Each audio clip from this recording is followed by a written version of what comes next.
Stay savage, your boy ShinoBeenTrill. What's poppin'? Today we are back, and guess what? We're back with another video. Yes, two videos at it. I got two phones, one for the plug, one for never mind. I'm gonna just stop this right now. But deadass, we are back, and guess what? We're gonna be talking about Persona 5 the animation. Now, I know a lot of you guys have already played the game, and for the people who haven't played the game, I think this will be the first time you'll be able to get into it without actually having to play the game. Or if you never played the game and you want to play alongside yourself, you know, watching anime, this will be the perfect time, because at that same token, you guys could play up into the points and then stop at that point and then wait for an animation to come through, or you can play up into that point and then wait till you see it animated. So with that being said, finally, hope you guys are excited about today's video. Make sure you hit that like button. If you're new to the channel, subscribe for daily content. I hope you guys enjoyed this video. Honestly, I'm excited about Persona 5 getting an anime because, bro, Persona 4 anime was lit. You know, I love Persona 4 Golden. I love Persona 3. It's just like so many good things come out of Persona. Like, the animation is always dope. It's always cool to see. So with that being said, finally, let's get it. All of these people, they down to ride. Look in my eyes.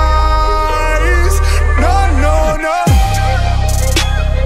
No, no, no, no, no, no. No, no, no, no, no, no. So overall, for episode 1 of Persona 5, the animation, we see the main character Rin. Essentially, you know, you start to go through why he's there and not necessarily get a whole bunch of why he's there, but also get a hint of what's going on. You get to see him in the castle, you know, basically going through the casinos. And it's really, really hard to talk about this without spoiling the game, because if you guys have played the game, if you guys know what I'm talking about, once you get so far into a game, or once you get to a certain point in the game, you start thinking to yourself, like, why am I talking about this still? You know, I can't talk about it without like filtering myself and shit like that. So now I gotta talk about the anime without spoiling what I know is gonna happen and shit like that. So it's very tedious and very hard on me. So I gotta watch what I say carefully, because one major thing may change the whole course of the viewership for the person. Because honestly, if you tell somebody one slight thing, it could unravel the whole entire story. So first off, right off the back, we see him getting introduced to Shojiro. You know, obviously he's moving into Cafe LeBlanc, you know, basically because he has a troubled past. Essentially, you know, he got put on probation for a quote-unquote crime. I can't go into details without spoiling that. Obviously, I know what it is, because if you didn't play the game, you don't know. If you play the game, then that means you know. So, you know, obviously he's there because he did something, you know. So essentially, Shojiro gives him the ins and out, basically the layout of the place, basically the rules and shit, how to carry yourself amongst people, you know. Basically, if you get in trouble, this is the last line for you. This is the reason why I took you in. You know, it's basically essentially talking about his parents and shit like that, and just kind of saying how he's kind of this good guy, but not necessarily saying in a way I'm a good guy. You know, he just kind of be tough on you, you know, give you a stricter option, but in a way he's actually protecting you, because it was either that or you know, you just completely get in trouble, you know what I'm saying, and your family just didn't want that to happen at all. So throughout the anime, we see like flashbacks before, back and forth into you know, Rin, the main character, in the interrogation room, you know what I'm saying. So you see him basically getting interrogated, you see him getting beat, you see how like fucked up he's being treated. Obviously, you know, we know what's gonna happen. It's really, really hard to like explain this shit in to like the most simplistic ways possible without necessarily giving like a lot of the information away.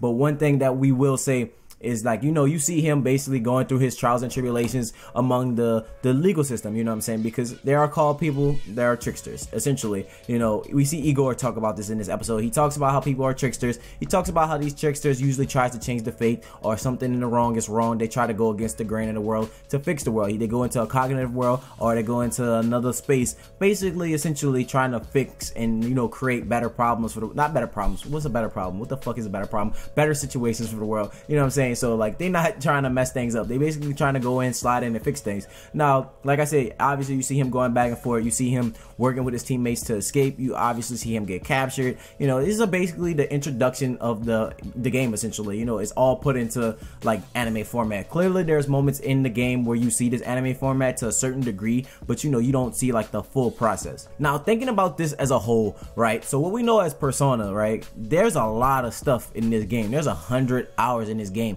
and like with this anime, you got to think about how much time and how much effort they would have to put into this anime to contribute everything that's been detailed and noted in the game, because a lot of things that are minuscule and very small and you would think miscellaneous all play important factors. Like, so we see Shojiro basically taking him over to the school to introduce him at Chujin Academy, basically getting him familiar with everybody, and then we see Kawakami pops up, and right off the bat you see Kawakami drop, like after she's reaching you your student ID, you see her drop this maid flyer.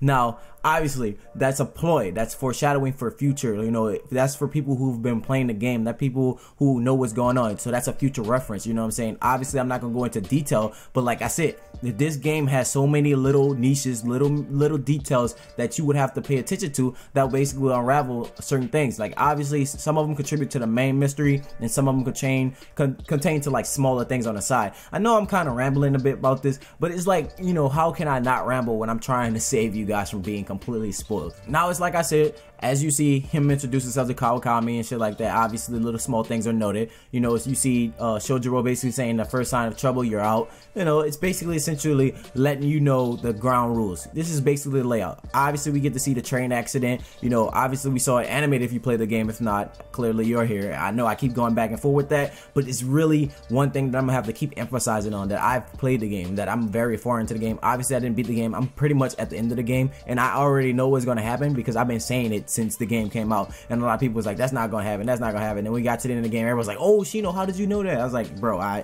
play these type of games, I watch anime. I mean, there's only so many outcomes you can give a person, you know what I'm saying? So, you know, obviously we see the train crash, we see the train corrupting and being fucked up. Obviously the guy looks like he's under some type of possession and shit like that. Clearly his eyes are completely freaking white, you know, he's basically going and saying he's lost his shit and he doesn't care. And you know, you see Shojiro note that there's a lot of incidents happening. Now, one thing was pretty cool, I'm not even gonna flex, as much as I don't like Anne, as much as I bash Anne in this whole entire series, I will say the way they introduced her was very nice. They executed very well.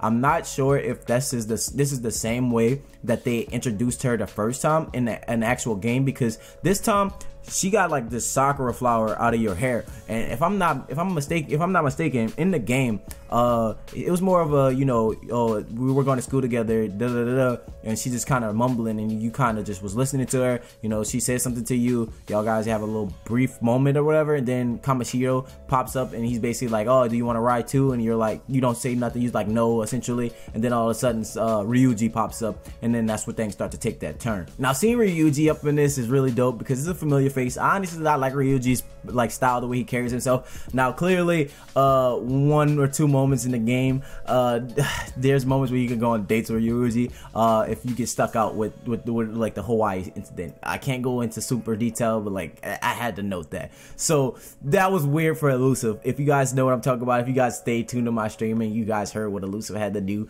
it was really fucked up because I got to go on a date with a specific woman. It's not on, but it's somebody we may or may not see in the future. I'm not gonna say because I ain't trying to spoil, you know what I'm saying?